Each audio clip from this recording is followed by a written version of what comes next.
Wade Phillips, Gary Kubiak, obviously, from when I covered the Houston Texans. And that was a thing last night that when I saw that draft pick come down and they went with Shane Ray, I kind of smiled to myself because I said, that's a Wade Phillips pick right there. Mm-hmm. And he had mentioned that, you've got Von Miller there, who is a very capable, doesn't even begin to talk about what he can do in this league at that position. But then also DeMarcus Ware, who was able to find the system that best fit him. And now, too, it's really a match made in heaven because DeMarcus Ware probably, arguably, had his best years as Wade Phillips as the head coach / defensive coordinator in Dallas. So now maybe there's a couple of really good seasons out of him in this 3-4 system again of Wade Phillips. And then you had Shane Ray, who you're going to ask just to be a situational guy off the edge for you, especially you have those two other guys right there. So I got to say, it's one of those quarterbacks and offenses be damned when you face the Broncos defensive front, especially on 3rd and 8s, 3rd and 7s this year when they go to the nickel look and they've got 4 down linemen in front of you. 3 out of those 4 are going to be guys that have shown they can get to the quarterback. Damn, what's the spread looking like out there in Flowery Branch? What's Mr. Blank got you guys grubbing on out there? Oh man, we got some ribs going tonight. We got some pulled chicken. What? Yeah, we're eating high as a hog out here, man. We're looking good. Oh yeah, it's an enjoyable night.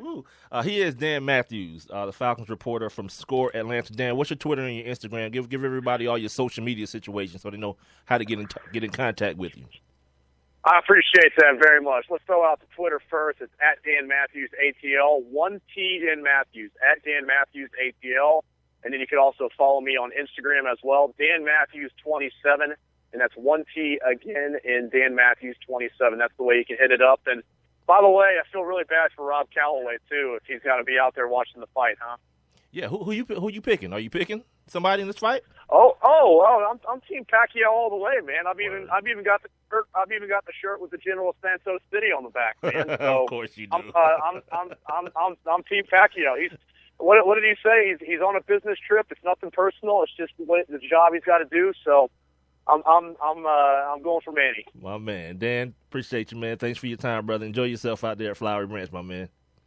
Always good to talk with you, Mike. All right, man. Take it easy. All right. It's my man Dan Matthews, Score Atlanta, the inaugural guest of the Sports Kings podcast, being heard here on Spreaker.com. Before we move on, I want to say some more things about the draft, as well as get into some of this NBA conversation because we didn't really get into any of it last night. It had some not pretty good games, but we had some games going last night. One good, one debacle in many ways of the word. I want to talk to you guys some more about Jameis Winston. I do have an update on the Freddie Gray situation up in Baltimore, so I definitely want to talk about that. And guess what? The Kentucky Derby is happening tomorrow, or I don't know, I guess tomorrow. Horse racing ain't really my thing, but got that for you and got some information on the big fight that we just alluded to a few seconds ago, Dan and I. But first, before we go any further, I'd like to make sure we get into our daily feature where we take a look back at the in the world of sports and tell you guys about some history. We call it On This Day. It's the Sports Kings. On this day. All right, with Rob Calloway not being here, I'll just try to fumble my way through this thing on my own. All right, on this day in 1920 at the Polo Grounds, Babe Ruth hit his 50th home run, which is his first as a Yankee. So he hit his first as a Yankee, his 50th overall. As everyone probably knows, Babe Ruth was actually traded to the Yankees from the Boston Red Sox, which then people began to call this run or this futility run that the Boston Red Sox went on for all those years of not having a championship, the Babe Ruth curse. On this day in 1926, the longest baseball game ever played after 26 innings in a 1-1 tie, ended after 26 innings in a 1-1 tie. Brooklyn Robin Leon Cador and Brave Joe Oscar OESCHE or CHGER both go to distance for their respective clubs. So two dudes pitched 26 damn innings, and you can only score 1 run apiece. Shame. On this day in 1974, Tom Seaver struck out 16 Dodgers and gave up only 3 hits over 12 innings, but the Mets lost in the 14th, 2-1. On this day in 1985, Jimmy Key became the first left-handed starter in 614 games to win a game for the Blue Jays. On this day in 1991, Texas pitcher Nolan Ryan hurled the 7th no-hitter of his career, striking out 16 Blue Jays as the Rangers defeated Toronto 3-0. On this day in 1991, with his 939th career steal, A's outfielder, the great Ricky Henderson, passed Lou Brock as baseball's all-time stolen base leader, a record who I'll go on record as saying will never, ever be broken because they just don't play the game that way anymore. This dude was getting like 100 steals a year at certain points. So, yeah, it's not happening. On this day in 2000, San Francisco's Barry Bonds became the first player to hit a ball into McCovey's Cove. And we all know why, Barry. We all know why. On this day in 2000 as well, with the help of Quilvio Vera's homer, the Atlanta Braves established a franchise record 14th straight victory, beating the Los Angeles Dodgers 2-1. The Braves had some streaks, man, in the early 2000s, in the mid to late 90s. Yeah, man, the Braves were something to be dealt with. Only one championship, but yeah, being down here in the A, man, it was something special to see. Absolutely. On this day in 2004, Smarty Jones made it a perfect 7-for-7 in his career with a victory in the 130th Kentucky Derby. On this day in 2010, finally, Super Saver, ridden by Calvin Borel, won the 136th running of the Kentucky Derby. And I asked you guys the other day to Google jockey syndrome, and it has something to do with horseback riding.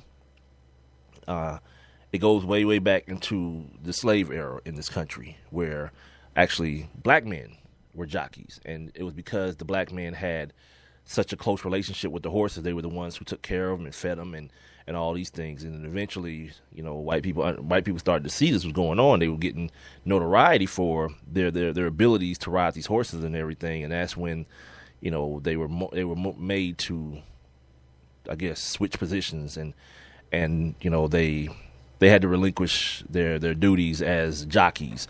There's a lot more to it and how it relates to today's sporting culture. And again, I didn't have time to really pull up the information for you guys today, and because I didn't think I was going to have time to really get into it as deeply as I may have wanted to. But remember, just Google jockey syndrome, and you'll find out a lot about a lot of good historical things. I'll say that. And that, ladies and gentlemen, is on this day. Now, moving on to the NFL draft. Yesterday, in case you guys weren't paying attention, let me give you guys the at least the top 10 picks from yesterday, if I can find it here. And if I can't, I won't give it to you. How about that? Obviously, the number 1 pick was Jameis Winston by the Tampa Bay Buccaneers out of Florida State University. And then we had Marcus Mariota. A lot of people were surprised by that. You heard my guest in the first, I guess, call it segment of the show. The surprise to him was that Marcus Mariota was taken. And here's the thing, because I keep doing it too. Rob made mention to this a few weeks ago that I've been watching this kid, Mariota, play since his first game. The first game he played, I saw him play it. And I remember Kirk Herbstreit talking about his mom actually calling them and saying, "Please pronounce my son's name right." And it is not Mariota, it is Mariota. And if you think that's no big deal, in the Polynesian culture, it is. You know what I mean? And everyone so far has just decided to call the man what they wanted to call him. Last night, Commissioner Goodell botched the name or whatnot. He just totally botched it. But everyone else continues to call this kid Mariota. And because he's such a nice, meek kid, he's not correcting anybody. But I remember that game like it was yesterday, and I remember the story being told that it's Mariota. So he was chosen second by the Tennessee Titans, and we'll talk a little bit more about that as the night goes on. The second round of the draft has been underway now for about 30 minutes as I'm recording this, but I'm not going to do what I did last night, because I did last night because it was the first round, and I just wanted to have that as a part of the show. But today, not as much. You know what I mean? I can recap it. We can recap the entire draft when Rob gets back on Monday. But yesterday was more special because it was the first round. And I'll talk about some of the guys who got left in the green room, some of the talent that's still left as I'm recording this, that's still left on the board for teams to select from. At number 3, Dante Fowler Jr. out of Florida got chosen by the Jacksonville Jaguars. At number 4, the Oakland Raiders chose Amari Cooper, the wide receiver out of Alabama. At number 5, the Washington Redskins, then a surprise pick by many. Brandon Scherff out of Iowa, the big offensive lineman. A lot of people felt like they had needs in other areas, especially on the defensive side of the football. But they decided, to go. You can't really lose with that. The safe pick there. The New York Jets. A lot of people consider them getting the steal of the first round of the draft by drafting Leonard Williams, the big D lineman out of the University of Southern California. And I don't think I can disagree anymore. They're gonna Tom Brady's gonna have a lot of problems stepping up in the pocket when they play the Jets. If Todd Bowles does a lot of the things he did when he was in Arizona, it's gonna be a problem. He's already had problems, Tom Brady. With the Jets defense, but it doesn't seem like it's gonna ease up any since Rex is gone. You know what I mean? Now he's got to deal with them, with Rex being in Buffalo, and he's got to deal with Todd Bowles' situation with those two big interior linemen crushing the pocket on every pass play in New York now. The Jets, The Bears, they go with Kevin White, one of the more talented wide receivers in the in the NFL draft this year. Some people actually had him rated above Amari Cooper as far as his game-breaking speed, how he attacks the football in the air. He plays with a chip on his shoulder, too. He's a very, confident young man in his skill. I just saw him earlier today on Highly Questionable with Bomani Jones and Dan Le Batard. And my guy, Poppy, he's an awesome human being. For the people who hate on that show and because of the dad, Poppy, yeah, eat it. The Atlanta Falcons, we just talked about that with Dan Matthews of Score Atlanta in the first segment of the show. The Atlanta Falcons chose defensive end outside linebacker Vic Beasley out of Clemson. Nice pick for them. Guy who's going to give them speed off the edges and allow them to get some pressure on the quarterback. The only thing I worry about is they're going to need to find another player, a guy opposite him. Even if they use him situationally early on, there's still going to need to be another guy, whoever that may be. I heard some rumblings about trading for a guy like Bruce Irvin, whose contract will be up at the end of this year. He'll be looking for an extension anyway. The Seattle Seahawks have already made it plain and simple that they still want to re-sign him after his deal is over. They're not extending him yet or giving him a fifth-year option, or picking up his fifth-year option, but they said they do want to re-sign him once the contract is up. And that's a prudent move because they've got to figure out what the money's going to look like for Russell Wilson before anybody else can get money. So I understand that they still got the draft picks to sign as well. Number 9, the New York Giants, another safe pick, Eric Flowers, the big tackle out of Miami, athletic kid. And then at number 10, the St. Louis Rams.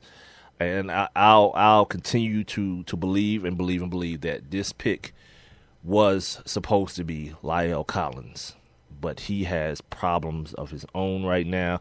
So the St. Louis Rams, they go best player available. They don't go need, which I'm a big need guy. I'm a big draft for your system guy. Have a system and draft for your system guy. But they went best player on the board. And the best player on the board was Todd Gurley, even with the ankle injury that Dan Matthews talked about earlier, even with the ACL injury, even with him not playing as many games as he possibly could have in college. I love Todd Gurley. I just don't love first round running backs, and it's a quandary there. I know there's like a hypocrisy there, but I just don't, because I think as the draft goes on, I'm looking at it here while I'm talking to you guys, but I don't see what's really happening. Devin Smith, the kid out of Ohio State, just got drafted for the New York Jets, so they have another weapon, along with Brandon Marshall, along with Eric Decker. Now they have a kid that can get his ass down if he can't do nothing else, you understand me? He can get down the football field and catch footballs. Yeah, fast kid out of Ohio State. Y'all saw him in the championship game. He gets by people who try to cover him quickly and in a hurry. His big thing was in the offseason, he wanted to show people he can run all the routes. He won't have to initially. You know what I mean? They put him in the slot and just let him start eating up safeties all day long. Let's go.